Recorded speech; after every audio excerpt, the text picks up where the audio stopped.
ಎಲ್ಲರಿಗೂ ನಮಸ್ಕಾರ. ಮತ್ತೊಂದು ವಿಡಿಯೋಗೆ ಸ್ವಾಗತ. ನಾನು ನಿಮ್ಮ ಡಾರ್ಲಿಂಗ್ ಧನು. ವಿಶೇಷವಾಗಿ ಇವತ್ತು ಗಣೇಶ ಚತುರ್ಥಿ. ಎಲ್ಲರ ಮನೆಯಲ್ಲೂ ಗಣೇಶ ಹಬ್ಬ ಆಚರಣೆ ಮಾಡ್ತೀರಾ. ಖಂಡಿತವಾಗ್ಲೂ ನಮ್ಮ ಮನೆಯಲ್ಲೂ ಗಣೇಶ ಹಬ್ಬ ಆಚರಣೆ ಮಾಡಿವಿ. ಇದು ಮಿನಿ ಬ್ಲಾಗ್ ಬಂದ್ಬಿಟ್ಟು ವಿಶೇಷವಾಗಿ ಇಲ್ಲಿ ಹೇಳೋದೇನೆಂದ್ರೆ, ನಮ್ಮ ಚಾನಲ್ನ ಸಬ್ಸ್ಕ್ರೈಬರ್ಗೂ ಮತ್ತು ಈ ವಿಡಿಯೋ ನೋಡೋರಿಗೆ ಎಲ್ಲರಿಗೂ ಗಣೇಶ ಹಬ್ಬದ ಶುಭಾಶಯಗಳು. ವಿಶೇಷವಾಗಿ ನಮ್ಮ ಮನೆಯಲ್ಲಿ ಯಾವ ರೀತಿ ಎಲ್ಲ ಡೆಕೋರೇಟ್ ಮಾಡಿ ಗಣೇಶನ ಕುಂದಿರ್ಸಿವ ಅಂತ ತೋರಿಸ್ತೀನಿ. ಖಂಡಿತವಾಗ್ಲೂ ವಿಡಿಯೋ ನೋಡಿ, ವಿಡಿಯೋ ಇಷ್ಟ ಲೈಕ್ ಮಾಡಿ, ಶೇರ್ ಮಾಡಿ, ಸಬ್ಸ್ಕ್ರೈಬ್ ಮಾಡಿ.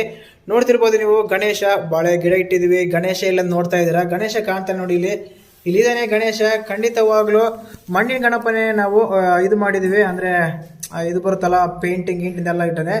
ಮಣ್ಣಿನ ಗಣಪನೇ ವಿಶೇಷ ಅಂತೆಲ್ಲ ಹೇಳ್ತಾರೆ, ಅದಕ್ಕೋಸ್ಕರ ಅದನ್ನೇ ಇದು ಮಾಡಿದ್ವಿ. ನೋಡ್ತಿರ್ಬೋದು ನೀವು ಗಣೇಶ ಯಾವ ರೀತಿ ಇದೆ ಮನೆಯಲ್ಲಿ. ಗಣೇಶ ಹಬ್ಬ ಅಂದರೆ ಬಂದರೆ, ಗಣೇಶ ಬಂತ ಅಂದರೆ ಸಾಕು, ಗಣೇಶನಿಗೆ ಒಳ್ಳೊಳ್ಳೆ ಅಡುಗೆ ಮಾಡಿ ಇಕ್ಬೇಕಂತೆ. ಒಳ್ಳೆ ಊಟ ಬೇರೆ ಮಾಡಿ ಹೋಗ್ತಾನೆ. ಒಂದು 3 ದಿನ ಇದ್ದು 1 ದಿನ ಇದ್ರು ಗಣೇಶ ಅಂತೆಲ್ಲ ಹೇಳ್ತಿರಲ್ಲ, ಆದ ಕಾರಣಕ್ಕೆ ನೋಡ್ತಿರ್ಬೋದು ನೀವು ಐಟಮ್ಸ್ ಎಲ್ಲ ಯಾವ ರೀತಿ ಇದ್ದಾವೆ. ಗಣೇಶನಿಗೆ ಪೂಜೆಗೆ ಇಟ್ಟಿರುವ ಇದು ಪ್ರಸಾದ.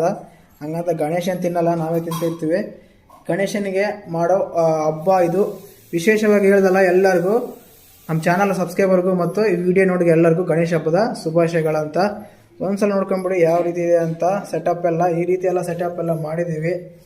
ಖಂಡಿತವಾಗ್ಲೂ ಇಷ್ಟ ಆಗುತ್ತೆ ಅಂದ್ಕೊಂಡೆ. ಮತ್ತು ನಿಮ್ಮ ಮನೆ ಗಣೇಶ ಯಾವ ರೀತಿ ಇದೆ ಅಂತ ಕಮೆಂಟ್ ಮಾಡಿ, ಯಾವ ರೀತಿ ಆಚರಣೆ ಮಾಡೋದಂತ ನೀವು ಕಾಮೆಂಟ್ ಮಾಡಿ. ಜೈ ಹಿಂದ್, ಜೈ ಕರ್ನಾಟಕ, ಮತ್ತು ಜೈ ಗಣೇಶ.